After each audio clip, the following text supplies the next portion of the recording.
Bonjour,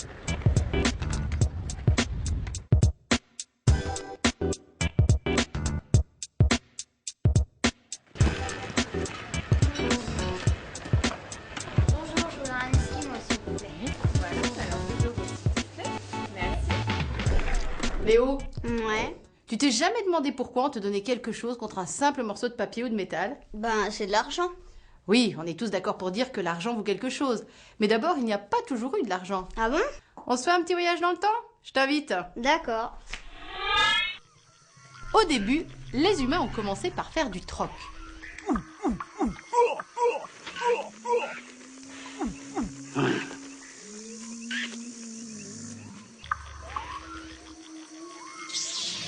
Seulement, les sardines.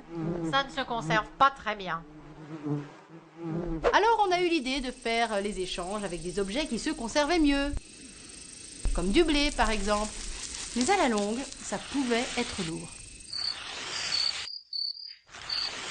On a aussi pensé à utiliser des objets plus légers, comme des plumes rares ou des coquillages. On disait, un beau poisson vaut une plume de perroquet, qui vaut 10 bananes ou un collier de feuilles. La plume était devenue une monnaie d'échange. On avait en quelque sorte inventé la monnaie. À l'école, quand on était petit, on faisait ça avec les billes. Un calot, ça en valait 5 petites. L'ennui, c'est que tu peux toujours essayer d'aller acheter une glace avec tes billes. Les billes ou les plumes, ça n'a pas forcément la même valeur pour tout le monde.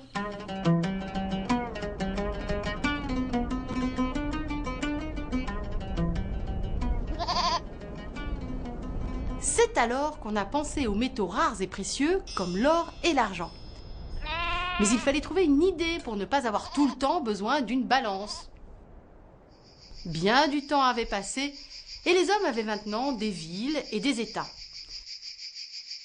Ces États ou ces villes se sont mis à fabriquer des pièces en or ou en argent en garantissant le poids de chaque pièce. La monnaie était vraiment née. Dis, les pièces, ce n'est pas léger non plus, hein, dans les poches. C'est vrai, les pièces, il fallait quand même les transporter. Alors, il y a des gens malins qui ont proposé de prendre des pièces en dépôt contre des certificats en papier, les lettres de crédit.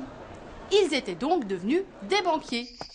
On pouvait facilement transporter leurs lettres de crédit ou les échanger comme de la monnaie, et on pouvait se les faire rembourser en véritables pièces d'or.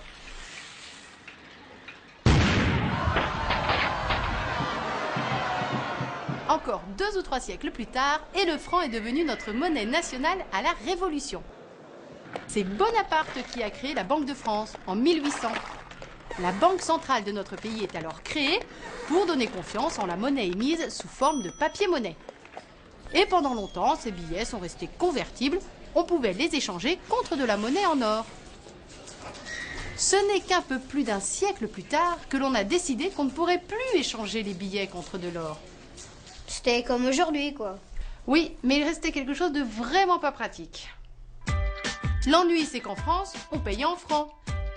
Mais en Italie, par exemple, tu achetais ta glace avec des lires.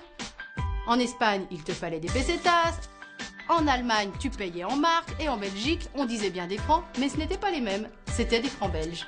Mais alors, comment on faisait à cette époque? Cette époque, c'était il n'y a pas si longtemps que ça, tu sais. Chaque pays avait sa monnaie. À chaque fois qu'on passait une frontière, il fallait échanger une monnaie contre une autre. En fait, on faisait encore du troc de monnaie.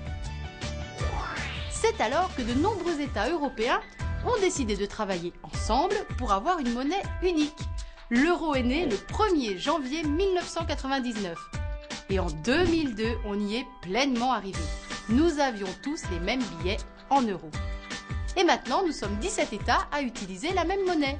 Du coup, tu peux voyager tranquille. Ça fait 17 pays où tu peux aller acheter ta glace avec les euros que tu as dans la poche. Super, mais ciao quand même, j'y vais avant qu'elle fonde. Laisse-moi deviner. Tu as ton cours de hip-hop? Bah oui, quoi. Allez, salut l'artiste!